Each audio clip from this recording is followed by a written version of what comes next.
नमस्कार, KP news 24/7 में आपका स्वागत है। मैं हूं पूजा आपके साथ। आइए सबसे पहले देखते हैं मुख्य समाचार। राम मंदिर वन मैन शो की शुरुआत कर रहा है कर्नाटक के मंत्री सतीश जारकिहोली ने कही यह बात। कार सेवक को गिरफ्तार करने वाले पुलिसकर्मी को निलंबित करने की मांग अन्यायपूर्ण है। कर्नाटक के गृह मंत्री जी परमेश्वर ने यह बात कही। भाजपा का प्रचार सिस्टम बहुत उग्र, एनसीपी चीफ शरद पवार ने हिटलर से की तुलना। लोकसभा चुनाव तैयारी, निर्वाचन आयोग 7 जनवरी से राज्यों का दौरा करेगा। अरब सागर में एक और जहाज के अपहरण की कोशिश, नौसेना बनाए हुए है स्थिति पर कड़ी नजर। गौतम अदानी बने भारत के सबसे अमीर शख्स, मुकेश अंबानी को पीछे छोड़ा।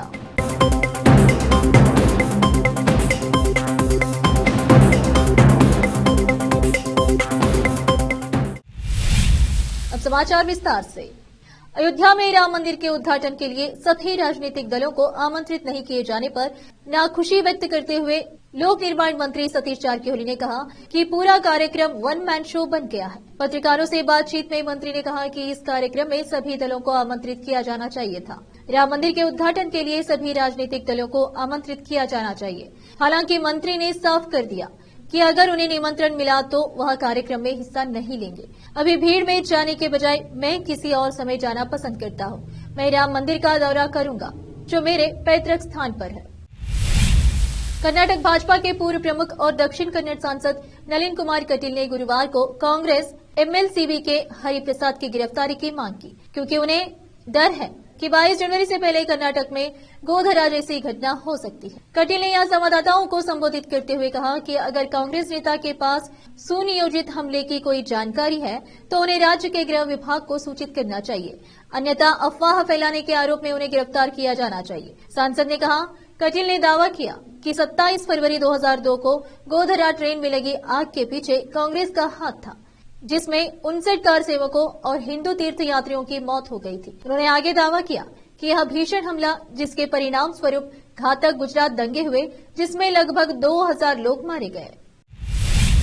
गिरफ्तार कार सेवक श्रीकांत पुजारी की तत्काल रिहाई और उन्हें गिरफ्तार करने वाले पुलिस निरीक्षक को निलंबित करने की भाजपा की मांग पर प्रतिक्रिया व्यक्त करते हुए गृह मंत्री डॉक्टर जी परमेश्वर ने गुरुवार को कहा कि सरकार इस पर कार्रवाई नहीं करेगी। परमेश्वर ने यहां पत्रकारों से बात करते हुए पूछा कि सरकार को भाजपा के अनुचित मांगों के आगे क्यों झुकना चाहिए। हमारी पुलिस ने कानून के दायरे में रहकर अच्छा काम किया है। पुलिस अधिकारी ने पूर्व गृह से ग्रासित होकर कार्रवाई नहीं की है।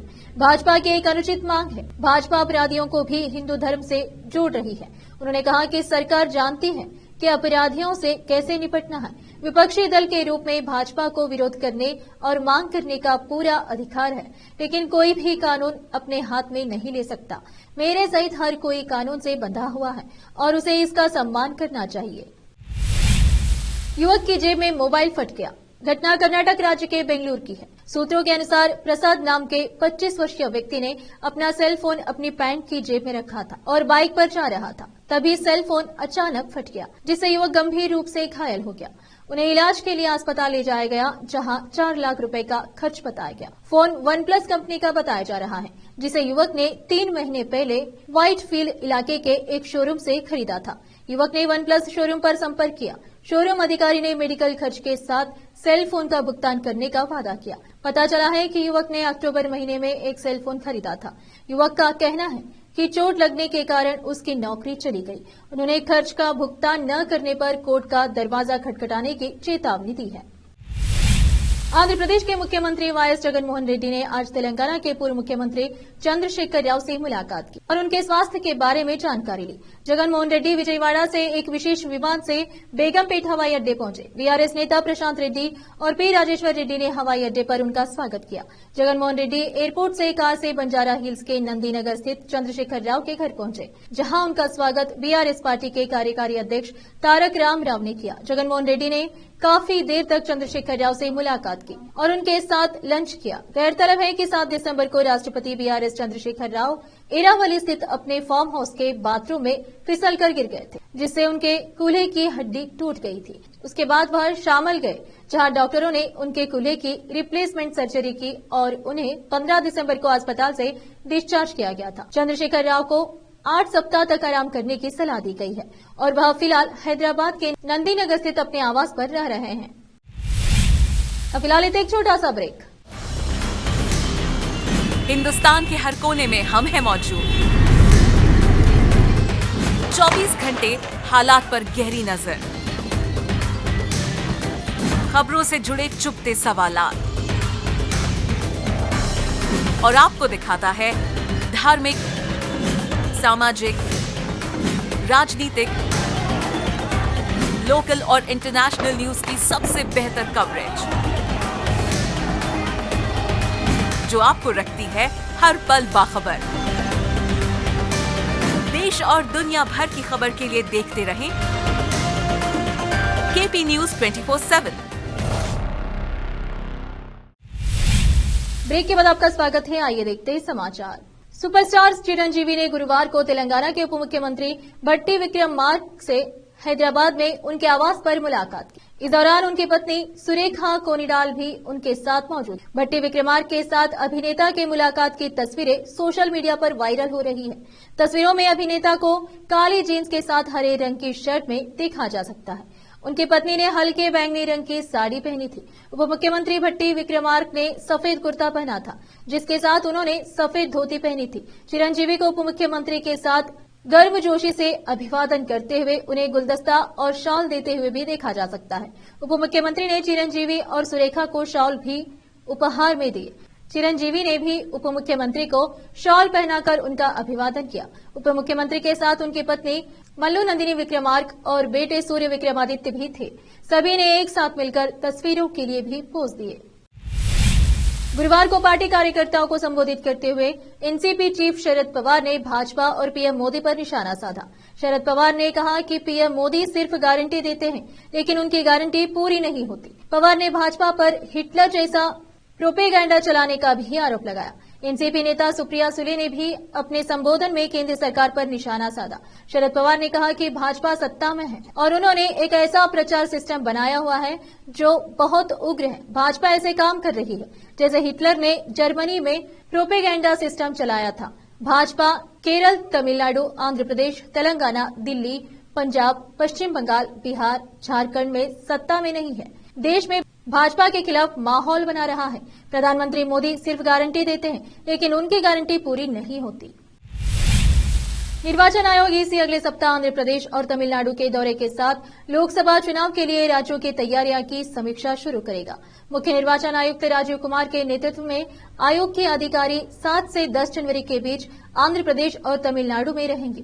मुख्य निर्वाचन आयुक्त के साथ निर्वाचन आयुक्त अनूप चंद्र पांडे और अरुण गोयल भी होंगे। यात्रा से पहले उप निर्वाचन आयुक्त 6 जनवरी को दोनों राज्यों में तैयारियों के बारे में आयोग को जानकारी देंगे।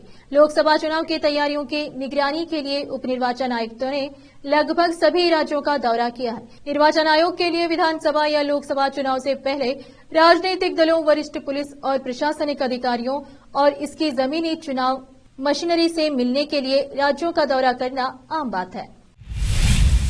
हिट एंड रन मामलों पर नए दंडात्मक कानून के विरोध में असम के परिवहन संघों द्वारा संयुक्त रूप से बुलाई गई 48 घंटे की हड़ताल के कारण शुक्रवार को राज्य के अधिकांश हिस्सों में वाणिज्यिक और सार्वजनिक परिवहन से जुड़े वाहन सड़कों से नदारद दिखे। हड़ताल के कारण बसें, टैक्सियां और ऐप संचालित कैब नहीं चलने के कारण ऑफिस जाने वाले लोगों को अपने कार्यस्थलों तक पहुंचने में भारी कठिनाइयों का सामना करना पड़ा।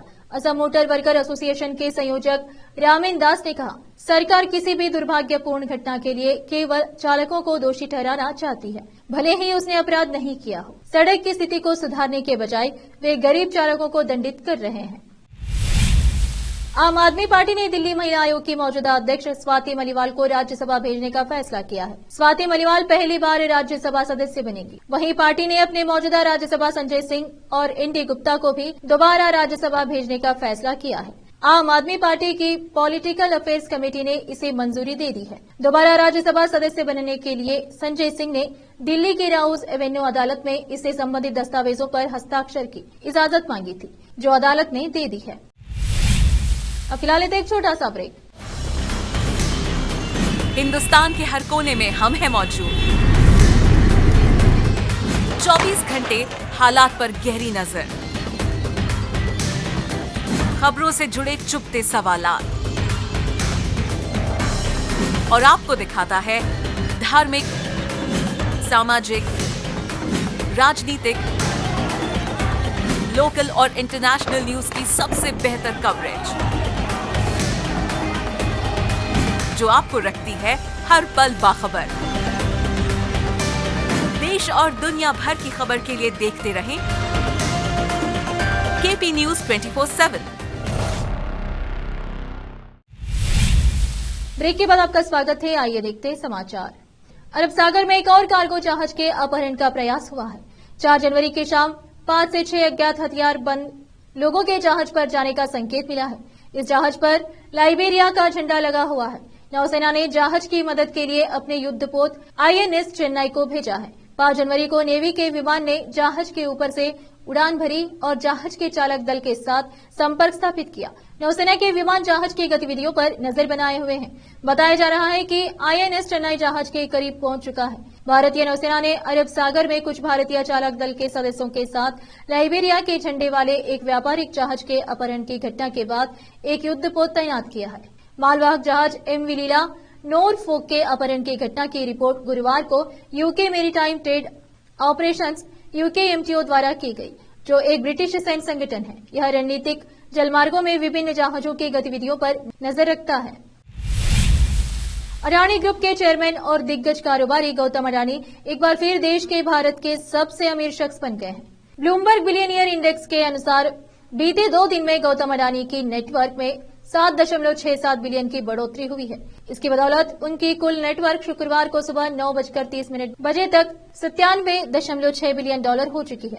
उन्होंने इस लिस्ट में मुकेश अंबानी को पीछे छोड़ते हुए टॉप पोजीशन हासिल किया है। मुकेश अंबानी अब भारत के दूसरे सबसे अमीर व्यक्ति है, जिनकी कुल नेटवर्क $97 बिलियन है। आखिर में फिर एक बार देखते हैं मुख्य समाचार। राम मंदिर वन मैन शो की शुरुआत कर रहा है। कर्नाटक के मंत्री सतीश जारकिहोली ने कही यह बात। कार सेवक को गिरफ्तार करने वाले पुलिसकर्मी को निलंबित करने की मांग अन्यायपूर्ण है। कर्नाटक के गृह मंत्री जी परमेश्वर ने यह बात कही। भाजपा का प्रचार सिस्टम बहुत उग्र, एनसीपी चीफ शरद पवार ने हिटलर से की तुलना। लोकसभा चुनाव तैयारी, निर्वाचन आयोग 7 जनवरी से राज्यों का दौरा करेगा। अरब सागर में एक और जहाज के अपहरण की कोशिश, नौसेना बनाए हुए है स्थिति पर कड़ी नजर। गौतम अडानी बने भारत के सबसे अमीर शख्स, मुकेश अंबानी को पीछे छोड़ा।